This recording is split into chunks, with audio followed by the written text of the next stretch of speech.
Out of all the chaos and violence that's emerged in the aftermath of Katrina, there's perhaps nothing more disturbing than what happened in the neighborhood of Algiers Point. Just days after Katrina hit and law and order began to break down, bands of white militias riding pickup trucks and carrying shotguns began to patrol the streets, using deadly force against blacks when they deemed it necessary. Members claim they were carrying out vigilante justice in order to protect the streets from looters. But according to a joint investigation by The Nation and ProPublica, at least 11 African Americans were shot by whites in Algiers in the days and weeks following Katrina. All the while, NOLA police turned a blind eye to the violence. Take a listen to what a member of one of the militias said about the experience. I never thought 11 and a half months ago I'd be walking down the streets of New Orleans with 238s in my pocket and a shotgun over my shoulder. It was great! It was like pheasant season in South Dakota. And just last week, Cam Edwards, host of the NRA's news show, praised the actions of the militias during Katrina, saying that Algiers residents were, quote, looking out for each other by walking the streets with firearms. This rewriting of history means that to this day, there's been absolutely no justice for the victims of these gangs. While in New Orleans, I sat down with two men who took up arms themselves for protection against the militias. Malik Rahim is a former Black Panther member, and Scott Crow is one of the most notable anarchists in America today. Both men joined up to found Common Ground Collective in the days after Katrina, one of the largest grassroots organizations to provide vital social and medical services to fill the void left by government. Over the first 4 years of existence, Common Ground did everything from building health clinics to setting up housing for thousands of displaced residents. In the 4 years after Katrina, Common Ground served over 200,000 people, and to this day serves as a model for disaster response from Indonesia to New York. I started the interview by asking Malik if he was prepared for the aftermath of Katrina. Absolutely nothing in my life prepared me to the aftermath of Katrina. The first 2 days was normal. And then that Wednesday, you know, when people seeing that there was no hope, when they're seeing that the state and the city and the federal government wasn't planning on doing anything, when the horror stories from the convention center start leaking out, then that's when the whole dynamics shift. That's when Katrina shifted from being a disaster to a tragedy. And in this area here, we had a white militia that took up arms, and you had to pass a paper bag test. If you was darker than a paper bag, you couldn't come through Algiers Point. You know, they had blocked off all the streets. Firemen stopped being firemen and started being guards. You know, 1 minute you was doing rescue work with police, and the next minute they was pulling guns on you.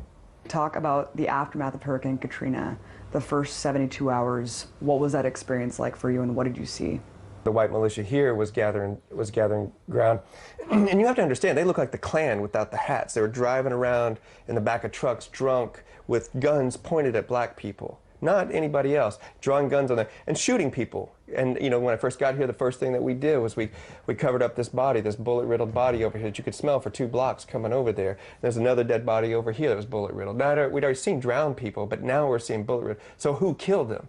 Was it the police or was it the militia? And so at the time, we didn't know which one it was because both of them were out of control. New Orleans police, long history of systemic racism, a systemic out-of-control police system. So basically, when I came to take up arms in a community that I was invited into with other people from this community, black people from this community, 2 white guys and 3 black guys from this community, took up arms to defend ourselves, defend the community against being killed by the militia. They were threatening Malik. They were driving by, pointing their guns at him, saying, "They're going to get you, Mayor." I don't even know if you remembered that. They were drawing their guns, and so we were basically like, we were like, you're not going to do that. And then the police drew guns on us constantly. This is something that, you know, people in these communities have to go through every day. But it was happening to white people who didn't live here, and they kept saying that we were going to overtake. So this is the situation. But they weren't doing anything to help people. They wanted to restore law and order. They did not want to. You know, you have to understand that there's like people trapped in their attics. There's people trapped on their rooftops. We're not talking about like a few hundred people. We're talking tens of thousands of people are going to die, and all they want to do is restore law and order. And they're turning a blind eye to the militia in this neighborhood. So we started to ask the people in the neighborhood, and they said, can you get the rotted meat out of here? Can you get the dead dogs out of here? Can you stop the militia can we get some medical services? And so from that, this beautiful thing started to emerge. So we took this incredibly historic, terrible situation and tried to turn it around, because what there was a crack in history that opened where power had lost all its control, and a space opened for the people from below to come and actually try to do something. Well, Scott, how do you feel when you hear organizations like the NRA actually praising the Algiers militia? It was infuriating. I mean, these guys, I was in an armed standoff with them, and I was thinking, and I'd always been like, well, maybe I should have pulled the trigger. And then I would have killed these people, and I would have gone to prison, and like all these bad things would have happened, would have stopped them from killing other people. But then when I hear the NRA praising them today, like in the 9th anniversary, I'm like, what's wrong with you? These men and women were killing people and bragging about it. They were treating them, like Malik was saying, as other. As anybody who was desperate was other, and treated like dogs or less than dogs, and like they should be killed. They called it pheasant season, shooting black youth. They were like, it's pheasant season. And I'm sorry I'm so angry about it, but it's infuriating.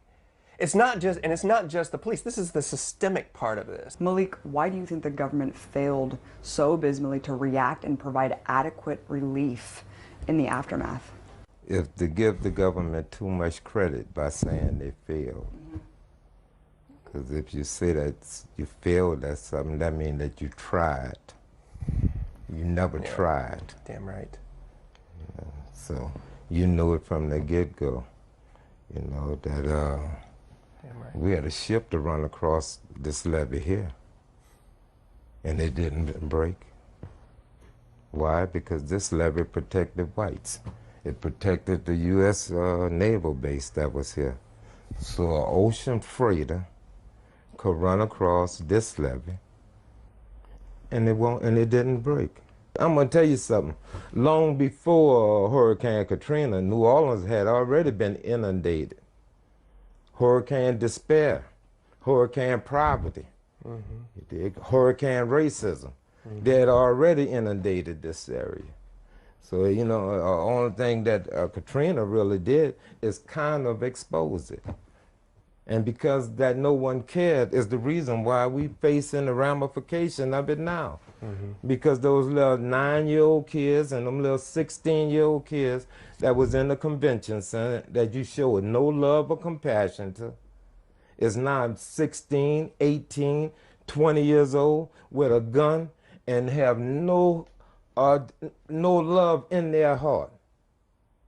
Because there wasn't no trauma counselors. The first high school that was open in the aftermath of Katrina for poor blacks had up to 75 kids in one classroom. It had more guards than teachers.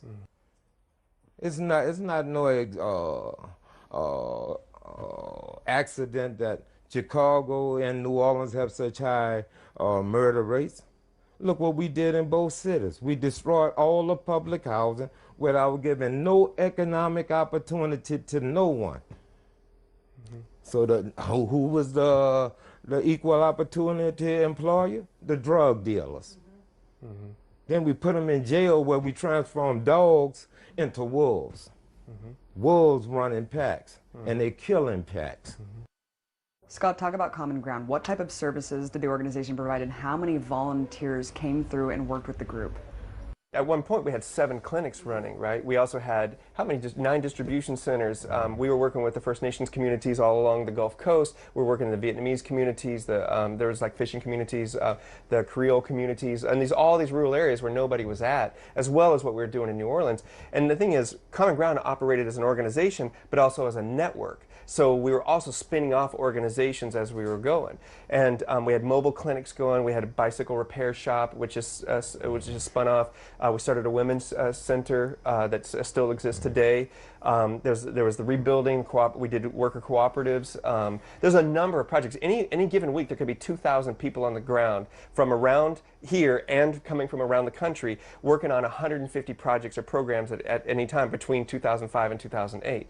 And people were willing to do whatever it took to make it happen for people that didn't even know. And then those people who had a leg up were, you know, they were just trying to build their self-determination for their community. And I think that's an amazing thing, because disasters reveal more than anything under the failures of capitalism and governments.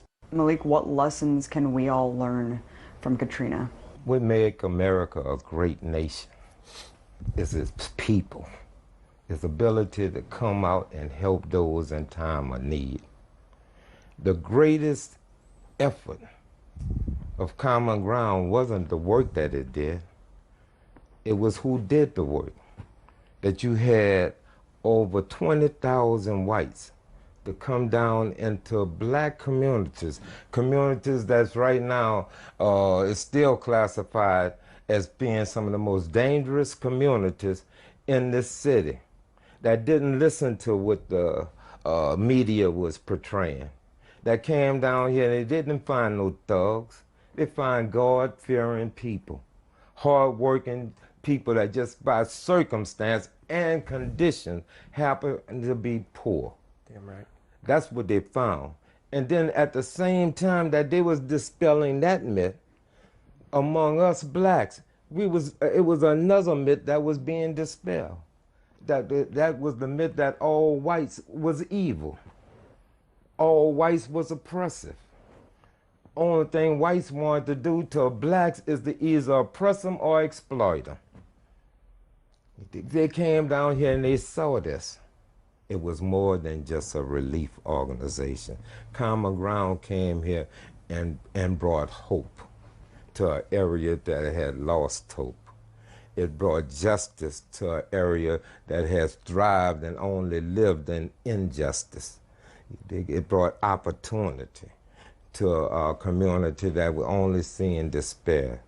But I think that Common Ground in the beginning of the 20th century here, the 21st century here, was a time that people can now look at and go like, this is what people can do when disasters happen. Now, as climate change becomes more real and disasters happen much more, economic disasters continue to happen, the failures of capitalism, I think that things like Common Ground and Occupy Sandy, things like that, become this place that people can look at as a reference point to go like, what can I do in my community? Wait, we can do this together? We don't need the government to do this?